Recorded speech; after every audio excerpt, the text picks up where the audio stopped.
नमस्कार, मैं संतोष कुमार पटेरिया महोबा से।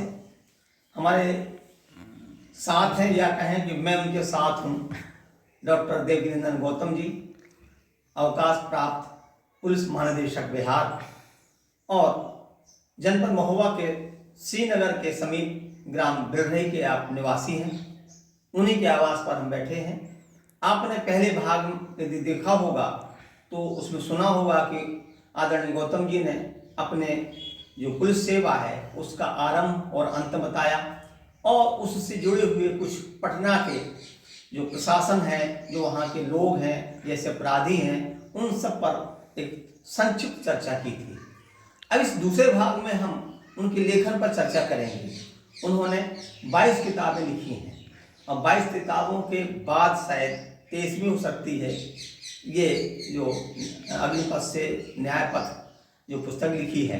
इसके पहले आपने कविताएं लिखी, कविताओं का अंग्रेजी में कविताएं लिखी और संविधान पर किताबें लिखी।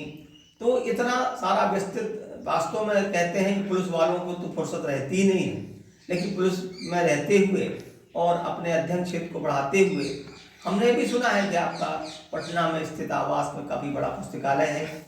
तो आज हम डॉक्टर गौतम जी से ये जानना चाहेंगे कि उनका साहित्य और उनके जो साहित्यिक गतिविधियाँ हैं और उसमें उनने क्या उपलब्धि प्राप्त की है, इस पर चर्चा करते हैं। डॉक्टर गौतम जी नमस्कार। गौतम जी, हमें जानकारी हुई है कि आपकी 22 कृतियाँ निकल गई, उसके बाद ये अभी सन 22 कृतियाँ निकलने के बाद सन 2022 में और ये जो है अग्निपथ से न्याय पथ का एक लंबा सफ़र है जो वो आपने पूरा करते हुए और एक पुस्तक को जन्म दिया। और वह पुस्तक निश्चित रूप से जब एक अधिकारी विद्वान द्वारा लिखी जाती है तो उसमें जो लिखा होता है उसको अक्षरशः पाठक सत्य मानता है।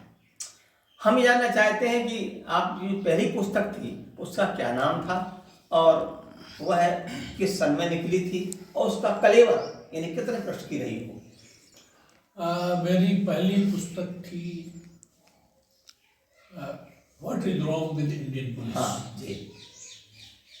1984 में छपी और करीब 350 पेज के ऊपर थी, 350-400 के बीच में। ये शीर्षक ये बता रहा है कि आपके अंदर की कहीं न कहीं पीड़ा, क्योंकि मतलब पुलिस के साथ ऐसा क्या गलत की बात आई जो शीर्षक ही बता रहा है। तो हमारा आशय केवल इतना था कि ये पुस्तक का जो केंद्रीय भाव है वो क्या है? उसमें मैंने ये देखा और दुर्भाग्यवश उससे बहुत परिवर्तन नहीं हो पाया है कि जो अकिंचन है, गरीब है, कमजोर है, पुलिस उसको प्रताड़ित करती है, उसको दंडवत करा देती है। उसको लगता है कि इसके चेहरे पर, पीठ पर उसके डंडे का एक छत्राधिकार है। जी। थैंक गॉड आजकल वीडियो बनने लगे हैं जी। तो थोड़ा सावधानी करने लगे लोग। जी। बंदेखान तो मिल जाए तो एक हाथ जो चिपका ही दे। हाँ हाँ। और जो पावरफुल लोग हैं जी, पावर से मतलब जो भी आदमी उनको नफा या नुकसान पहुंचा सकता है, खासतौर से जो नुकसान पहुंचा जी, उसके सामने वो स्वयं दंडवत हो जाते हैं। सही। अब इस प्रोसेस में न्याय नाम की वस्तु तो आती नहीं, इसमें तो अन्याय आता है। जी। तो कहाँ कहाँ क्या क्या गड़बड़ क्या लोग करता है, कैसे करता है। तो 84 में एक किताब आई, तब तक मेरी 10 साल की सर्विस हो चुकी थी जी। और मैं इस गांव से आता हूँ जी। तो पुलिस को तो मैंने बचपन से देखा हुआ है। हाँ, देखा हुआ कि उनका क्या व्यवहार होता था। जी। बचपन में हम यहाँ पे मुरली धीमर थे। हाँ। जब मैं छोटा था तो कई बार मैंने उनको कराहते हुए सुना। कराहते हुए? मैं अपनी ग्रांड मदर को बहू बोलते थे। हाँ हाँ। तो मैं पूछता था, बहू जे मुरली कक्का करा का रे। जी। तो बोले भैया है ना, पुलिस ने बहुत मारो। देखा तुम मारो तो आज मारो। बोले नहीं, बहुत पहला मारो तो। और वो बात समझ में मुझे नहीं आई। बोले फिर से आज क्या कराया रहा है? उस समय हमारे डर के नहीं करा पाए थे का? अरे बोले नहीं, उस समय बहुत कराए थे। और जब पुरवाई चलती है तो बोले पुलिस की मार ऐसी होती है कि आपको जॉइंट्स पे, जोड़ों पे ऐसी जगह मारती है कि पुरवाई चलती है तो हमेशा दर्द होता है। तो वो मतलब वो पिटाई जो है शरीर में फिक्स डिपॉजिट है, हो जाती है और उसे बार बार याद आता है। नहीं, वो हर बार वो रिन्यू होती रहती है। जी, पुरवाई चली और वो रिन्यू। चलिए, इस पीड़ा के कारण से आपको लगा तो हमने कहा मारा क्यों था? तो बेचारे डगरा कली में रोते थे बसंतरा कला। एक बार डकैत लोग निकले, कहीं डकैती डाली और उन्होंने इनके डगरा कलीदे खाए और इनकी ठुकाई लगाई। साले किसी से बताना नहीं। अब खोजती खाती डकैतों की खोज में पुलिस आई जी।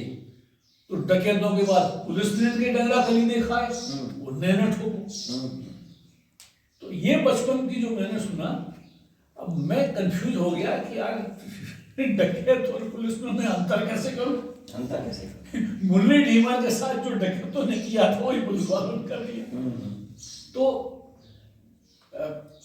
उस समय मेरे दिमाग में और ये था कि कभी नेतृत्व का कोई अवसर मिलेगा तो मैं चीजों को बदलने का प्रयास करूंगा। इत्तेफाक ऐसा कि पुलिस में पहुंच गए। प्रयास भी अपने तरह से किया। जी जी। दुख की बात यह है कि चीजें तब से मुझे लगता है कुछ ज्यादा खराब हुई है। हाँ हुई है। और आपने जो भी बताया, मेरे एक मित्र रजक जी हैं, गुजर गए, उनका लड़का विनय MBBS करने के बाद डॉक्टर था बनारस में। तो एक पुलिस वाले ने थाने चांटा मार दिया उसको, डॉक्टर को। तो उसे लगा कि पुलिस वाले डॉक्टर में MBBS करने के बाद मुझे चांटा लग रहा है, तो उसके मन में पुलिस की आई बात। उसने IPS करके खड़गपुर में SP कलकत्ता में, मैं डॉक्टर बन इसलिए SP बन गया। हाँ, तो ये बताई बात पहली बात है तो है ऐसा। और दुष्यंत लिखते हैं, वो दुष्यंत कुमार, कि भूख से पेट दोहरा हुआ होगा, मैं सजदे में नहीं था, आपको धोखा हुआ। बहुत अच्छा। तो हमारा ये जो पीड़ा है, इस पीड़ा को हर आदमी नहीं समझ सकता।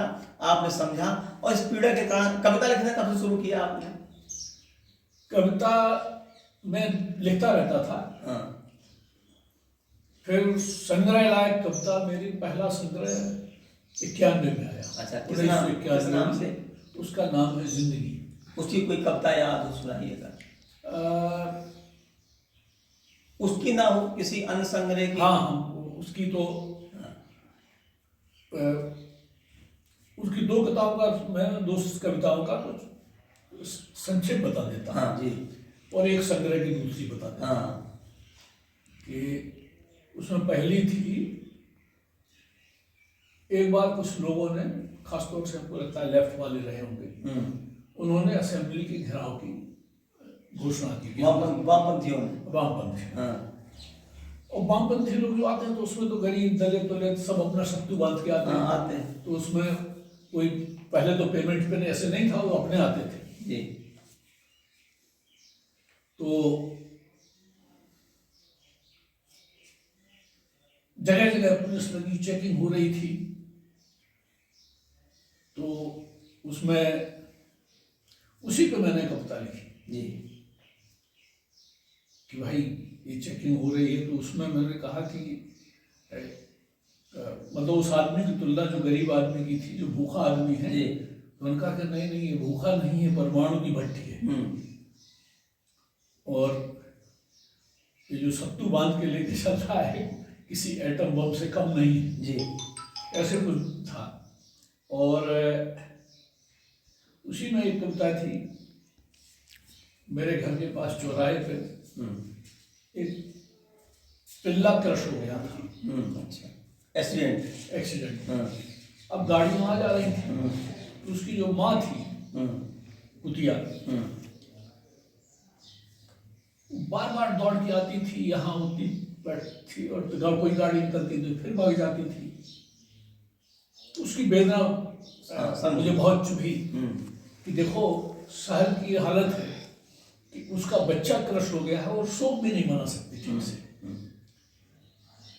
और एक दूसरी थी जिसका नाम था चिराग हूँ कहाँ जाऊँ, चिराग हूँ कहाँ जाऊँ। तो उसमें था कि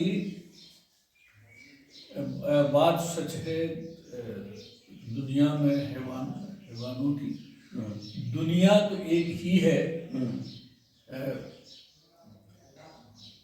ये लोग कहाँ ले जाऊं, कुछ ऐसा था। और सच है कि हाँ, दिल काला है मेरा, दिल काला है मेरा, कुछ जख्म हो गए, मुद्दत से जल रहा हूँ, चिराग हूँ कहाँ जाऊँ। वाह। एक और कभी बाद में कविता आई थी कि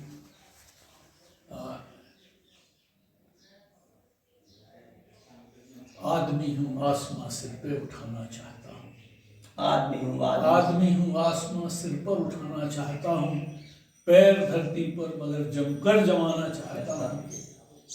जिंदगी छोटी सी है, चलने को लंबी दूरियां, जिंदगी तुझमें भी किसके पर उगाना चाहता हूँ। हाँ, ये हतोत्साहन ना हो, मोटिवेशन लिखते हैं कि हो के मायूस ना यूं रोते रहिए, जिंदगी भोर है सूरज से निकलते रहिए, एक ही पांव पे ठहरोगे तो थक जाओगे, धीरे धीरे जिंदगी तुझमें भी मन से पर उगाना चाहता हूँ। वाह। जैसे मन दौड़ता है, जिंदगी तुझमें भी मन से पर उगाना चाहता हूँ। गद्य में कौन सी किताब साहित्य की लिखी क्या? गद्य में है। कहानी में मेरी बहुत गति नहीं है, मैं बीच में भाषण देने लगा। हाँ, ठीक है। तो उसके लिए वो रिफाइनमेंट चाहिए। गद्य में मेरी एक किताब है कालचक्र जी, उसमें कई विषयों को टच किया है। एक किताब है संसार चक्र, तो उसमें भी संसार चक्र। इस ट्रायोलॉजी में तीसरा बुक पेंडिंग है, बाकी है, जिसका नाम होगा जीवन चक्र। अच्छा। तो ये अभी बनी नहीं मिला। ये जो सन 22 में पुस्तक निकली, इसके कितने वर्ष पहले कोई कृति निकली थी आपकी? इसके पहले 20 में मेरी निकली थी, 20 या 21 में श्री राम की आत्मकथा। उसके पहले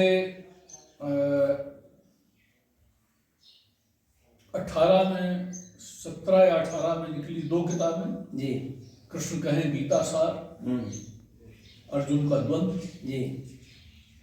15 में निकली Narendra the man and spirit of Vivekananda अंग्रेजी में, और 13 में निकली ज्ञान मार्ग कर्मयोगी स्वामी विवेकानंद। और 13 से पहले कुछ ड्राउट चला, और मेरे ख्याल से 50 इयर्स ऑफ इंडियन कॉन्स्टिट्यूशन मेरी 98-99 में आई, 50 साल पूरे होने वाले थे जी। और उसी के आसपास एक किताब आई थी, तो प्रकाशन में छापी, लेकिन उसको आगे उसका मार्केटिंग का व्यवस्था नहीं, मतलब उसको प्रचारित नहीं किया जा रहा था। तो कहीं किताब उसको दुकान पे भी रख देता और चल जाती, वो फिलोसफिकल थी। एक अनौपचारिक प्रश्न ऐसे घूम रहा है, अक्सर हमने ये देखा किसी पद पर पहुंच जाता है व्यक्ति, तो उसका ये 2 लाइन भी उसकी लिखी है तो उसका बड़ा महत्व दिया जाता है। आपके साथ ही थोड़ा बहुत हुआ होगा, ना हुआ होगा पूरा, तो कुछ इस तरह का रहा हुआ, जो पुस्तकें आपकी बिकी हैं, चली हैं, तो वो उस पर पद प्रभावी रहा या साहित्य का प्रभावी रहा? मैं बिहार काडर में हूँ, बिहार की किसी पुलिस लाइब्रेरी में आपको मेरी किताब नहीं मिलेगी, नहीं मिलेगी, एकदम नहीं। मैं आईटीबीपी में रहा हूँ। अब एक पिछले कभी कुछ दिनों में किसी शौकीन आदमी ने खरीदी हो तो मैं नहीं जानता। हाँ जी जब तक मैं सेवा में था जी 2009 तक जी। आपको किसी पुलिस लाइब्रेरी में मेरी कोई पुस्तक नहीं मिली। चलिए, आपने मान ली 22 किताबें मान कह लीजिए लेकिन लिखी है जी। लेकिन प्राइवेट लोगों के यहाँ हाँ है मेरी ज्ञान मार्ग कर्मयोगी जो मेरी किताब है जी, स्वामी विवेकानंद पे, उसके 3 प्रिंट आ चुके हैं। हम ये जानना चाहते हैं कि जैसे कि स्वाभाविक है कि यदि व्यक्ति साहित्यकार है और किसी बड़े पद पर है तो सामान्यतः लोग समारोह में उनको बुलाया करते हैं। हाँ, तो ऐसे समारोह में आपका अधिक जाना हुआ, कुछ टाले होंगे, कुछ में गए होंगे। मुझे तो लोग ज्यादातर जानते भी नहीं है कि ये साहित्यकार है। हाँ अच्छा। मैं देवकीनंदन गौतम करके लिख रहा हूँ हाँ। और मुझे डीएन गौतम करके जानते हैं। अच्छा अच्छा। एक बार एक प्रोफेसर मिले हिंदी वाले हाँ। और उन्होंने मेरी ज्ञान मार्ग कर्मयोगी पढ़ी तो रामकृष्ण मिशन पटना में मिल गए। तो बोले सर एक कोई देवकीनंदन गौतम भी है और उनका पीछे बैक पेज पे मैं लिखा कि वो भी आईपीएस में है। हाँ। उन्होंने एक किताब लिखी है। फोटो नहीं देखा उसने? फोटो नहीं देखा, ध्यान नहीं रहा वो। अब वो कुछ अंतर रहा। वो बोले कि लगता है कि आपका कोई भाई भाई भी है क्या? तो ज्ञान मार्ग कर्मयोगी किताब है, वो देवकीनंदन गौतम ने लिखी है। कहाँ देवकीनंदन गौतम ने लिखी है? आप उनको जानते हैं? कभी कोई जानते हैं? कब मिले आप? कभी मिले? रोज मिलते हैं? अच्छा, आप बोले आप रोज कैसे मिलते हैं? हम कहा तो साथ ही रहते हैं। मैंने कहा डीएन गौतम देवकीनंदन गौतम ही। बोले अरे सर हम भी कंफ्यूज कर रहे थे। तो यहाँ तक कि एक कॉफी टेबल बुक निकाली है पुलिस विभाग ने जो 2015 में शायद छपी या 14 में, याद नहीं। मतलब मेरे रिटायरमेंट के काफी दिनों बाद उसमें बिहार पुलिस के साहित्यकारों की चर्चा है। अच्छा अच्छा। अब माइक्रोस्कोप लगा के मेरा नाम खोज लीजिए, उसमें नहीं मिलेगा ना।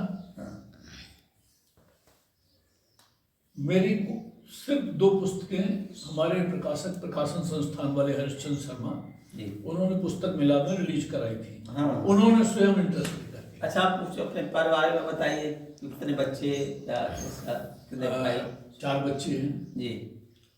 बड़ी बेटी, उसके हस्बैंड हैं चीफ इंजीनियर हैं जी रेलवे में जी कलकत्ता में हम लोग। उनको एक बच्चा है बीटेक कर रहा है जी, यानी मेरा नाती। दूसरे नंबर पर बेटा जी, वो टाटा में चीफ मैनेजर है जी। बहू बिहार की है जी, उसको 2 बच्चे हैं। बड़ी वाली पोती जी, और फिर पोता जी। अक्सर उनसे बात होती रहती है। अच्छा अच्छा। अक्सर होता है। उसके बाद 2 छोटी बेटियां और जी जी बीच वाली वो पटना सिटी में ब्याही है जी जी। और सबसे छोटी वो उसके हस्बैंड असिस्टेंट प्रोफेसर हैं एन सिन्हा इंस्टीट्यूट में पटना में, और वो खुद असिस्टेंट प्रोफेसर है एलन मिश्रा यूनिवर्सिटी में दरभंगा में। उनको एक बच्चा है मेरा नाती। सामान्यतः एक वृद्धावस्था में एक स्थिति में बहुत बड़े बड़े घर देखे हैं, बहुत बड़े बड़े घर देखे हैं जिनके आईएएस वगैरह वगैरह का कभी कभी स्वयं में एकाकीपन महसूस होता है। जी। कभी ऐसा महसूस किया आपने? मैं तो हमेशा ही एकाकी रहा। तो 2 शब्द हैं इसके लिए अंग्रेजी में जी। Being alone and feeling lonely. अकेले होना अलग बात है, अकेला महसूस होना अलग बात है। जी। तो मैं तो बचपन से ही अकेला हूँ जी। एक ही भाई हूँ जी। मेरी एक ही बहन है जी। तो अकेलापन मेरा सहचर है। पटना में आप कौन कौन रहते हैं वहाँ? मैं रहता हूँ, पत्नी रहती हैं, जी मैं ड्राइंग रूम में बैठा रहता हूँ, किताबें देखता रहता हूँ। जी। उनका पुस्तकों से कोई लेना देना नहीं है? अगर लेना देना होगा तो हो सकता है 107 का रिश्ता हो जाए। नहीं बोला, मुझे लगता है क्योंकि ऐसी ऐसी स्थिति में साहित्यकार की और यात्रा कठिन हो जाती है कभी कभी, इसलिए। नहीं, मेरी उसी में यात्रा हो ज्यादा हुई। हाँ क्योंकि जब आपके पास उतना वक्त है, हाँ आपके पास भावनाएं हैं, उनको व्यक्त करने के लिए समय ही समय है। चलिए, अंतिम बात, ये जो पुस्तक आपकी न्याय पथ वाली निकली, हाँ। उसमें क्या लिखा है? केंद्रीय भाव तो आप बता दें संक्षेप में। ये जो जिंदगी का फलसफा है, हाँ, अब उसके केंद्रीय भाव व्यक्त करना बड़ा मुश्किल होता है। चलिए, वो दिख तो रहा है क्योंकि वो जगह जगह मूव करता है। हाँ ये जो है ना, जी स्वामी विवेकानंद ने एक बात कही है जी कि लाइफ के बारे में, it is a circumference without A centre. अब जब सेंटर फिक्स नहीं है, रेडियस फिक्स नहीं है, सर्कमफ्रेंस अब आपके हाथ में है। सही। तो हमको लगता है कि स्वामी जी की ये बात अनंत लोगों पे भी उतरती है और मेरे ऊपर पक्की उतरती है। उनका बचपन का नाम गदाधर था? नहीं, रामकृष्ण परमहंस। उन्हीं की बता रहा हूँ, परमहंस जी का। स्वामी विवेकानंद का नाम था नरेंद्रनाथ दत्त। मैं ये कह रहा था कि जिस प्रकार से आजकल कैशलेस प्रणाली है, यहाँ हमने भेजा वहाँ चला गया, और एक पहले और मेरी जानकारी में अंतिम शिष्य हैं जिन्होंने एक बार में ही पूरा ज्ञान आदरणीय परमहंस जी से प्राप्त कर लिया था। ऐसा मैंने पढ़ा है, पूरा ज्ञान प्राप्त कर लिया था। वह अंगूठा वाला एक घटना है कि वो उनका हमें प्राप्त करना, तो उन्होंने उनको सही शिष्य माना और उनको विज्ञान दिया। और एक पहले गुरु हैं वो, जो कि शिष्य के कारण से जाने जाते हैं। तो आपने मतलब इनका काफी अध्ययन किया, तो इनसे जुड़ी हुई एक आध किताब आपने लिखी, बताइए। स्वामी विवेकानंद पर मेरी 2 किताबें हैं। हाँ। और मेरे इनसे जुड़े हुए कुछ प्रबुद्ध भारत में मेरे लेख छपे हैं। हाँ जी जी। और जब इनका 150वीं जन्मशती थी, तो विवेकानंद टर्निंग पॉइंट, अद्वैत आश्रम ने एक बड़ी किताब छापी है जी जी, जिसमें उन्होंने विश्व के तमाम लोगों से आर्टिकल आमंत्रित किए थे, जिसमें करीब 1000 आर्टिकल। चलिए, अच्छा रहा, बहुत बढ़िया भेंट हुई आपसे। और आज इस दर्शकों, ये हमारे आदरणीय गौतम जी से जो भेंट वार्ता है, इसके द्वितीय भाग आप सुन रहे थे। संभवतः कभी तृतीय भाग भी आप देख पाएंगे। आपने सभी को बहुत बहुत धन्यवाद। और विशेष रूप से हमारे साथ अनिल कुमार जी हैं, और जिन्होंने हमारे आपको भेंट करने में इस सेतु का कार्य किया। मैं सभी को धन्यवाद देता हूँ। मैं संतोष कुमार पटेरिया, महोबा। नमस्कार।